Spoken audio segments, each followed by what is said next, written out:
Your freedom is in your hands.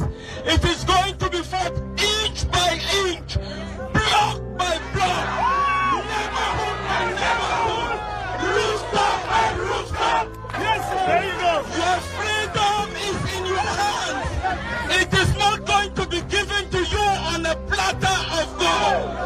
I can assure you here from Washington, the land of our birth, the towns of Amazonia, will be liberated by the valiant soldiers who on a daily basis lay their lives, give their blood, deprive themselves of something more precious to make sure they can stand for our girls, for our children, for our mothers, for our fathers, to bequeath to the next generation a better country that they inherited. If this is the last thing you must give for your country, stand here in Washington and think of the freedom you enjoy. Think of the millions of Amazonians who have not gone to school, those in jail. Think of Seseko, think of Deacon Tassan, think of Poundful, think of Mancho BBC, think of Mami Abbey. Are you ready to lay your life for Amazonia? I can assure you, Amazonians, we will build the most beautiful place on earth, a place that you would take pride in calling yourself a citizen, that will give to you a social system, an economic system, a political system you can be proud of. That is why we fight. We are ready to die for it, go to jail for it. So all of us as a people will be free someday. Life is difficult, but you must soldier on. Don't give up. EFF is for fighters. It's not for cowards. If you are a coward, you don't belong here. But if you fight, even when things are difficult, you keep on fighting. This is your home. Welcome to the home of black people who never give up. One day we shall arrive because we know we have a future, and that future is what we make of it now. No one is going to destroy us because we have an appointment with that future. I've got an appointment, a very important appointment with the future. And you are not going to stop me into making it into that appointment with the future. They tried it with me. They failed. They buried me alive. They put a concrete on my grave. And they did not know they were planting a seed. Through the concrete, I decided to rise. They couldn't believe it, that I was rising on a concrete. Many wrote me off. Articles and articles in the BBC, in the CNN, in the New York Times. I'm not telling you about Kronstadt Times, New York Times. Malema's future is finished. But I knew that no one has my future in his pocket. I have my own future, and I will decide what I'm going to do with my future. I'm telling you, man. Man, ebenji bolo kikera donya. Oya bezbani man. Ebenji bolo kikera ja. What on that say baby? What do you mean? Oba ebenji bolo kikera. Ara bobu oga. Fuck you, Jorose. What do you mean? Ibo ara. Ebenji bolo kikera. Who are you? And when you get me more outside, oh fuck this animal. Southeastern Nigerians in the Federal Capital Territory are making a case for economic inclusion of the region, demanding major infrastructural projects to boost trade and commerce in the Southeast. At a press briefing in Abuja, the President General of the association, Ikenna Ezenekwe, decried the lack of government investment in the region, pointing out that the absence of rail infrastructure has significantly hindered economic growth. Since in Lagos, 90-something% of those who patronize Apapa Wharf are Southeasterners. It is only befitting that we should ask for a seaport. We need railway. We need haulage from Onitsha to Aba so that our roads can last. We need haulage, the inter-communities and interstates within the Southeast geopolitical region. At the heart of the briefing was also a strong call for Southeast Development Commission to reassess its priorities. The President General urged that its mandate be expanded to include support for local trade initiatives such as soft loans for small businesses and recognition of apprenticeship system. We're also asking for him to look into the context of the Southeast Development Commission that is not just roads and bridges. We are people who are traders. We just don't want you to build roads and then ignore trade. Like you see, the NDDC have now diversified. They're using their money for sports. We want them to consider soft loans for our traders who cannot get loans. You understand? We want automobile villages where motor parts people can do their business tax-free. They can do their business without harassment from local indigenous or local governments. Now to the weekly stock markets.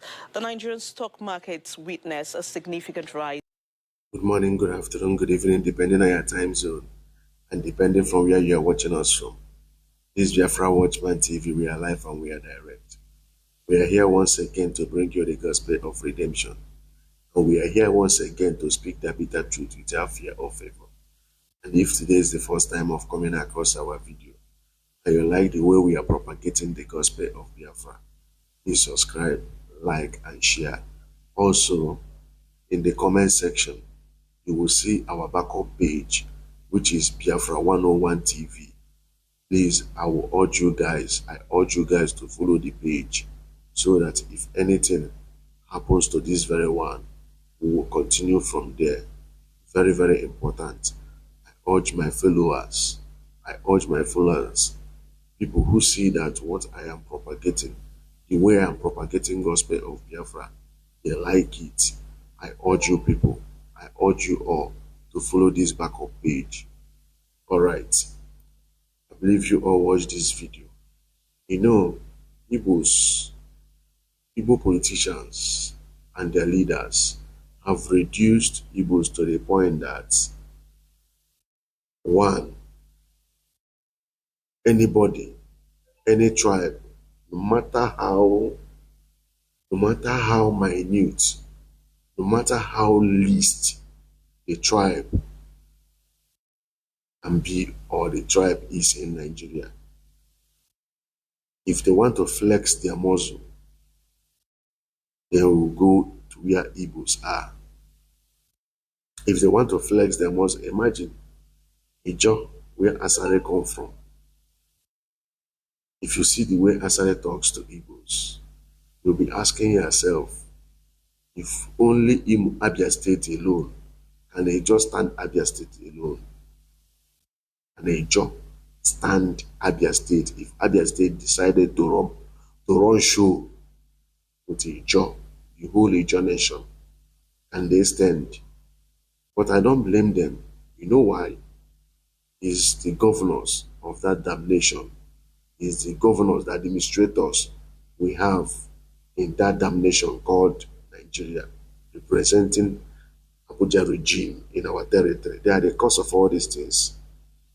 We all saw the video where Asari said that if what Wike and what's his name, Tinubu, is doing in River State continue or escalated, that the whole government houses in Southeast will be overrun. Then you'll be asking yourself what gave him the impetus to be saying such a thing. You often hear him said they are begging him to bring his boys, that his boys, they are in Imo State, they are in Anambra State, they are this place, they are this place. Can you imagine? Do you see how the mighty has fallen? A whole Igbo race. A whole Igbo race that I could remember, was it early 2000 in Lagos State, when what did they call them? What did they call these people? OPC in Lagos Island. They were disturbing Igbos, doing anyhow to Igbos.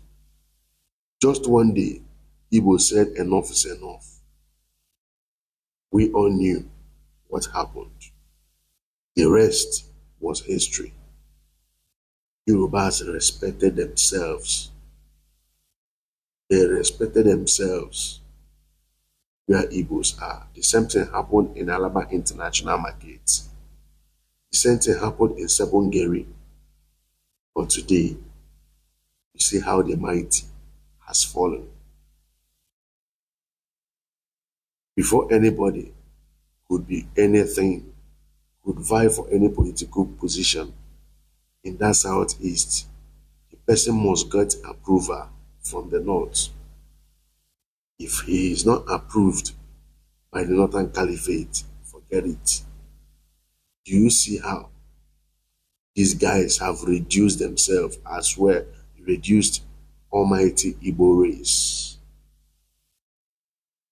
We are now a subject of mockery. Igbos have now become a pushover, that they will want to do a capital project in Nigeria. They will be excluded. We saw what happened in National Assembly, was it the day before yesterday? Everybody was, we had it, Babangida reviewed in his book what transpired. 1993, June 12. Everybody was so sympathetic. Abiola and the Yoruba people, they fought and made sure that June 12 was recognized. But they forgot the man that conducted the election. If you listen, I don't know, I've made a video about Humphrey Nwosu, the things he said. Everybody know how Abacha was feared during that time. Everybody knows how Babangida was feared to a point that Babangida died his childhood friend, Mama Vasta. But this Humphrey Nwosu was bold enough to tell them the truth. Look at the person that won the election. And in the history of that damn nation called Nigeria, there has not been a credible election like that of 1993 Humphrey Nwosu conducted. In National Assembly, and Igbo senators, they were moving a motion that this very man that conducted this election, that everybody is saying today that the election was the best election ever conducted in Nigeria, that some honors should be awarded to this man, that this man ought to be recognized. They agree.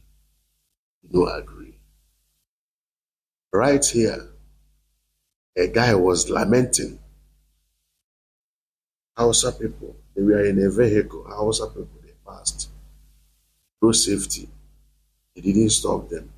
He didn't harass them. Once they sighted them and they noticed they are Igbos, they started flexing muscle. And the thing triggered the guy to start making video and start complaining. Asking them, Shebi na Hausa motor just pass. You guys couldn't stop them. When I don't do them anything. Why is it that once it comes to Igbo people, their own case will always be different? The same thing MNK lamented in Nigerian courts. Why? You guys also watched the video. I don't know who those guys are. They even look tattered. To me, look tattered. They looked unkept. They are talking about how Southeast, this was excluded. Southeast was not included. But the same people told you people that sit at home is the one responsible for economic stagnation.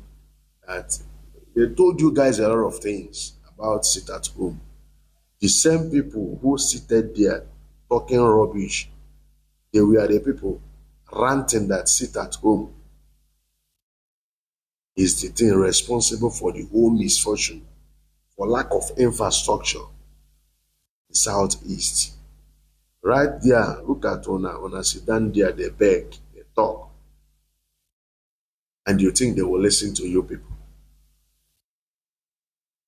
For you guys, mind anyway, you guys know you just want to just get cheap popularity. Because you know these guys are not willing to listen to you mugus.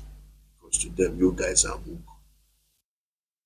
The very day Igbo sold MNK to Fulani was the day.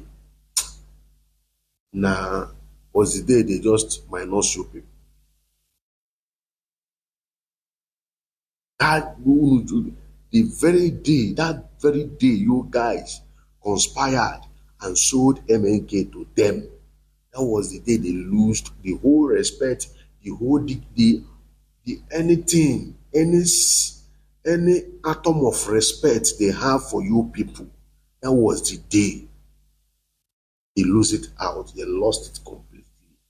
Because in their widest dream, including Yoruba and Fulani, they never believed that you guys could sold MNK to them. Because they themselves knows that what the young man is saying is nothing but the truth. It deceives you people with Igbo president. And you people who are in the corridors of power, talking about you Igbos, ought to know better. That after the war, Nigeria was restructured. And they vow that Igbo man can never and will never be the president of Nigeria. There are some certain positions they vow that Igbo man can never attend to. You guys ought to know better. You just say, we will throw them this format, see if they will. Finally, you mugus fall for the rubbish format. Not only that, the same you people, we are writing to Finland, doing all manner of things, including the wife of Ojukwu, knowing fully well it was their husband that started the whole thing and led the whole thing. Even he has been interviewed when he was alive about the war. Say he never regretted that what he did then was the only thing he could do to save his people. Then the question people should be asking Bianca is this. The reason why your husband championed Biafra, is it still happening? Is it still happening? He used all of you right to finish government. Now Simon is no longer in the scene. How far are you enjoying that peace? You guys said that Simon is the one responsible for the insecurity. Are you enjoying peace in Southeast? Before they were saying that they should get Simon and leave MNK for them. They should get Simon and leave MNK. All of them we are coming out talking. If they should release MNK, that Simon will stop. If they should resist MNK, that peace will be restored. As they get hold of Simon, have they released MNK? Have peace been restored in Southeast? This is the question you Mugus should be asking yourselves. You people have reduced Igbo race, almighty feared Igbo race, to nothing.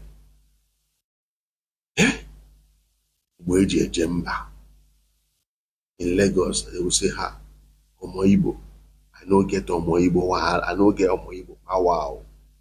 Because if they start their own, they know they stop. Oh, now Igbos are the people. They are the pushover to a point that during election, they will start, pushing them like they would chase them, go this way, chase them, go that way, telling them who to vote for, telling them where to vote for, destroying the vote they casted. Almighty Igbo. Almighty Igbo race. They will threaten them. They will warn them. Still carry on the threat. How the mighty has fallen. How the mighty has fallen.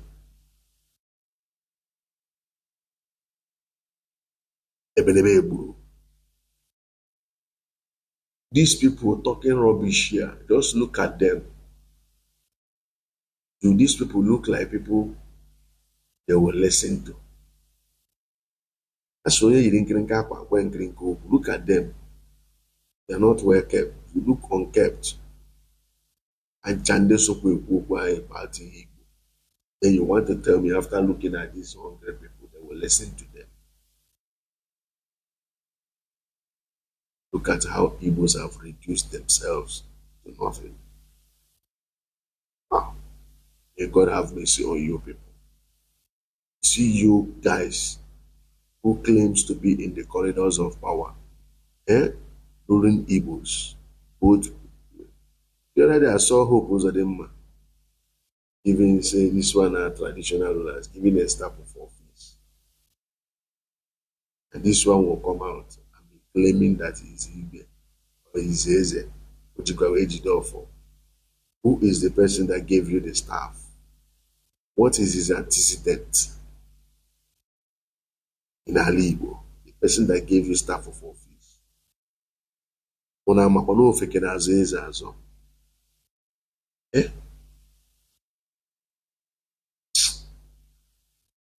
May God have mercy on you people. May God have mercy on you people. Look at how Igbo race is going into extinction. We are watching it. May God have mercy on us. I greet you all, genuine Biafrans, peace and love. Please, if you come across this video, please like and share. Don't forget, follow up our backup page, Biafra 101 TV. Greet you all, peace and love.